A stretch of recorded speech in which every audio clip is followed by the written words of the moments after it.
میرے نبی پاک علیہ السلام نے فرمایا جس کے ذمے بہنیں لگ گئی، اس کے ذمے بہنیں جس کے ذمے لگ گئی، باپ کمزور ہو گیا یا باپ انتقال کر گیا، جس کے ذمے بہنوں کی ڈیوٹی لگ گئی، محبوب فرمانے لگے اس نے 3 بہنوں کی اچھی پرورش کی، اچھا ادب سکھایا اور عزت کے ساتھ رخصت کر دیا، یا 2 بہنیں اس کے ذمے لگی، اس نے آداب سکھائے، یہ ابو داؤد شریف ہے، ابن ماجہ ہے، اور پھر ان کو رخصت کر دیا عزت کے ساتھ۔ پھر ایک مقام پہ فرمایا چلو ایک بہن ہی اس کے ذمے لگی تھی، اس نے ادب سکھائے، آداب سکھائے، عزت سے رخصت کیا، حضور کیا ملے گا؟ فرمایا باقی نیکیوں والوں کو ثواب ملے گا، جو بہنوں کا بوجھ اٹھائے گا جس طرح میری 2 انگلیاں جڑی ہوئی ہیں اس طرح میرے ساتھ جڑ کے جنت میں داخل ہو جائے گا۔ ابھی اس حق کا تعین کس نے کیا؟ نبی پاک صلی اللہ علیہ وسلم۔ اب اگر کہیں یہ کہا جائے کہ بس بھئی صحیح ہو گیا، تمہارا کیا کام ہے، تمہاری کوئی ذمہ داری ہے، تم نے کوئی ٹھیکہ اٹھایا ہوا ہے، تم کوئی زیادہ سیانے ہو، تم کوئی زیادہ سمجھدار ہو، تو اسے کہا جائے گا ذرا ٹھہر جا، اس طرح کی بات نہ کر، یہ وہ حق ہے جو میرے مصطفیٰ نے بیان فرمایا ہے۔ جہاں بیوی کے حقوق بیان فرمائے وہاں میرے نبی پاک نے بہن کے حقوق بھی بیان فرمائے۔ دیکھیے نا، جناب ام ہانی حضرت علی کی سگی ہمشیرہ تھی،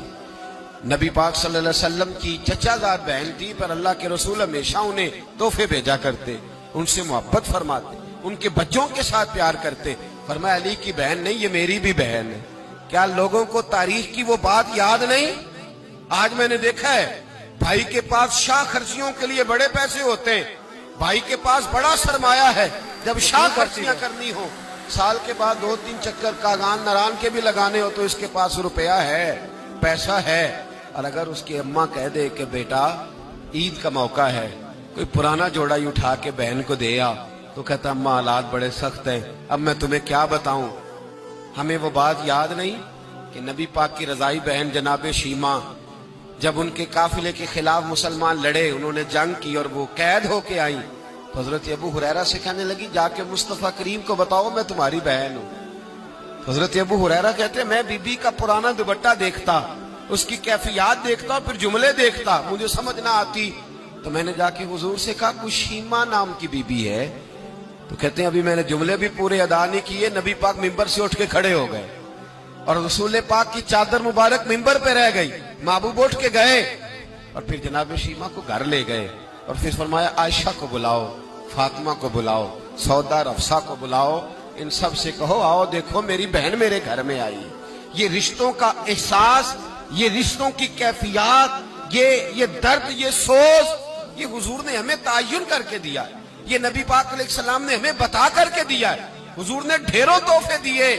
اور ایسی آفر کی جس کے لیے امت تڑپتی ہے، ترستی ہے۔ حضور نے فرمایا شیمہ اگر تو پسند کرے تو تیرے لیے مدینے میں مکان نہ بنا دوں، اگر تو کہے تو یہاں تیرے لیے مکان نہ بنا دوں، جہاں 70,000 فرشتے روز سلامی دینے آتے، یہاں تیری پکی رہائش نہ کر دوں؟ عرض کی یا رسول اللہ میرے خاوند کا گھر، میرے بچوں کا گھر، جہاں میں بیاہی گئی، جن کے حقوق آپ نے بیان فرمائے، میں وہاں جانا چاہتی ہوں۔ حضور نے ڈھیروں تحفے دے کے رخصت کیا۔ تو میرے بھائی بہن کا ایک حدیث ہے، مشکات شریف، مشکات میں حدیث ہے، ایک حضور علیہ السلام کے صحابی تھے جو نبی پاک کی بارگاہ میں بیٹھے رہتے تھے، اس پر شارحین نے بڑا کچھ لکھا ہے، کہتے ہیں وہ علم دین حاصل کرتے تھے یا جہاد میں مصروف رہتے تھے۔ ان کا ایک بھائی تھا تو وہ تجارت کرتا تھا، کاروبار کرتا تھا، یہ مشکات ہے۔ ایک دن آ کے عرض کرنے لگے یا رسول اللہ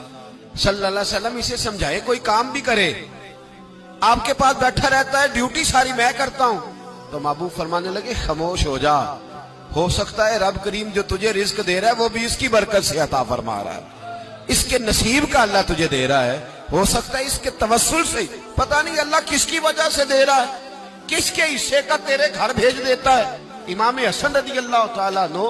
جب کسی شخص کو کچھ دینے جایا کرتے تھے تو فرماتے تھے بھائی یہ نصیب تیرا تھا، اللہ نے میرے گھر بھیج کے میری ڈیوٹی لگائی تھی کہ میں تجھ تک پہنچا دوں، میں نہیں لے کے آیا، نصیب تیرا ہی تھا، میرے ذمے لگا تھا کہ چلو میں بھیج دوں۔ تو یاد رکھیے گا اگر کچھ جگہوں پہ ہمیں حقوق ادا کرنے پڑتے ہیں